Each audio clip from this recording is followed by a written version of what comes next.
پرسی سەرۆکایەتی هەرێم و سیستەمی حکومڕانی لە هەرێمی کوردستان و نووسینەوەی پرۆژەی دەستور ململانەی نێوان لایەنە سیاسەکانی قوڵتر کردەوە بە جۆرێک دوای نۆ کۆبنەوەی 5 قۆڵی و کۆبوونەوەی 2 قۆڵی و 3 قۆڵی و ژمارەیەک کۆبوونەوەی نهێنی دوور لە چاوی میدیاکان لایەنە سیاسەکان لەسەر ئەم پرسانە نەگەیشتن بەڕێککەوتن.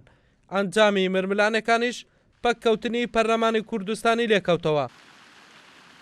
باشترین ڕێگە چارە بۆ ئەوەی لەو بارودۆخە سیاسیانە هەموارەی دەرچین ئەوەیە کە پەرلەمانی کوردستان بە زووترین کاتکارا ببی لەبەرەوەی پەرلەمان تاکە دەستگای یاسایی باڵایە ئەو کاتێک کە پەرلەمان دانیش زۆر کێشەی تری وەکو ڕیفراندۆمیش بڕگار لەسەر دەدا و کێشەی ئابووریش لەوانەیە تا ڕادەیەک چارەسەربی لەبەرەوەی لایەنە سیاسیەکان نێوماڵیان تەباو ڕێک دەکەوتەوە ئەو کاتە بەیەکەوە زۆربەی کێشەکان باس لێوە دەکەن و هەوڵی چارەسەرکردنیشی دەدەن.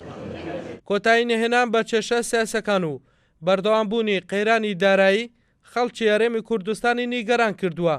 لە پاڵەمەش چارەسەر نەکردنی کێشەی یاسایی سەرۆکایەتی هەرێم و پەرلەمان و ململانەی سیاسەکان نیگەرانیەکانی خەڵکی زۆرتر کردووە.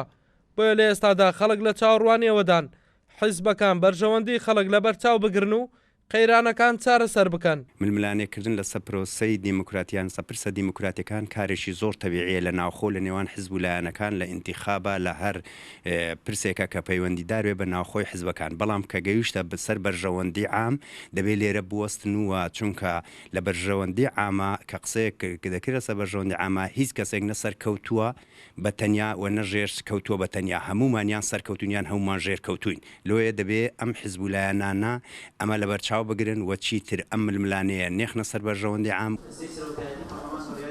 7 مانگا پەرلەمانی کوردستان بۆی ڕێک نەکەوتنی لایەنە سیاسەکان لەسەر خاڵە ناکۆکەکانی نێوانیان بەچی کەوتووە تاکو ئێستاش ئەو خاڵە ناکۆکانەی نێوان لایەنە سیاسەکان بە هەڵواسراوی ماونەتەوە.